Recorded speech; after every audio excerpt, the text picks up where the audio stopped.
What's up, guys? It's Rob from Heroes Avenue, here to give you a quick lunchtime update for the Release the Snyder Cut movement. So Zack Snyder posted 3 new images on his Vero account, and they spotlight the character Vulko. Now, Vulko is a character, obviously, that we've seen in Aquaman, but we haven't seen him in the Justice League movie that was released in theaters, and that's because obviously so much was cut out of that movie, and Vulko, unfortunately, was a character that was cut out completely. So here are the images. So the first one, you can see Vulko, just an image that we've never seen of him before.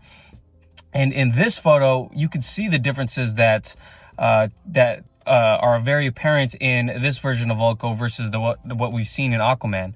Now, first of all, you can see Vulko has way longer hair in this image, but he also has the Atlantean armor that looks similar to Mera's armor in Justice League.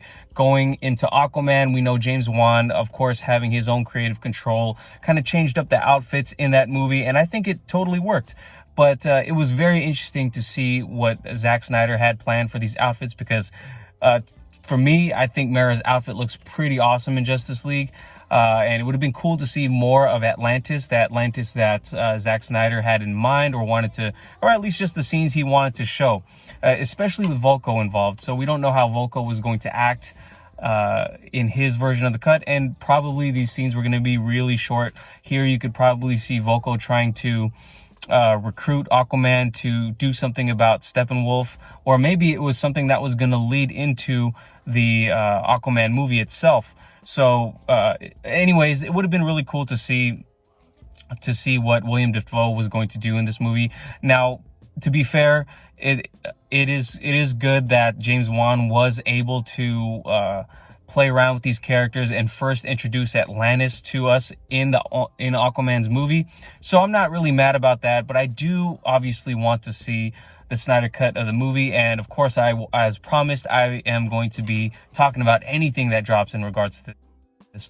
Now, you may have seen recently a Variety article that had a ton of topics that was touched on in it, including The Flash, the heads at Warner Brothers, Batman, Birds of Prey, and it even at the end of the article talked about the Snyder Cut. Now, Darren is probably going to touch on that article and more in a video tonight, but I'm only going to focus on the small aspect from that Variety article that talked about the Snyder Cut. And unfortunately, Variety says that an insider close to the situation has said that this cut will never get released. It's just a pipe dream.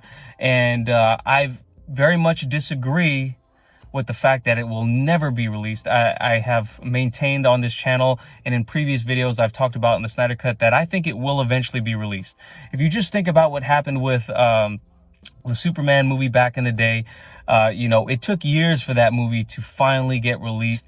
And I'm talking about the Richard Donner cut of Superman 2. And if you think about what went on in that whole situation, fans fought for what they wanted, and in the end, they ended up getting it. And with social media now being so much more prevalent and fans having a little bit more say, or at least an outlet to say something and make it public, it's the pressure is going to be really building up for Warner Brothers. So I do think there is a good chance of getting this cut released, despite what insiders say. Now, they don't even quote who it is, but again, insiders have been wrong in the past. Maybe this person just doesn't have, this person doesn't have insight into the situation entirely. Maybe they do, and maybe this is just the situation right now. But there's a lot of moving parts, and whatever we hear, it's not going to stop the Snyder Cut movement from fighting for this cut. So anyways, guys, here's the 2 images, or the 3 images, and then, you get the different angles from Vulko introducing himself. You get another one of those water bubble things that a lot of people are glad they didn't follow up with in the Aquaman movie. Either way, I thought it's really interesting. And of course, while I am optimistic for the future of the DCEU, doesn't mean I don't want to see Zack Snyder's cut of this movie. I can live with it not being canon. I just want to see what plays out, because I know a lot of people are complaining about, let's move forward. I'm with you guys. I'm there. I'm moving forward. But I still want to see the cut that Zack Snyder has, just because I love his films. So there it is, guys. Let me know what you guys thought about the photos in the comments down below. Please give this video a like, subscribe. Darren's going to be talking more about that Variety article in the comments. I'm sorry, in a video tonight. So stay tuned. All right, guys. Peace.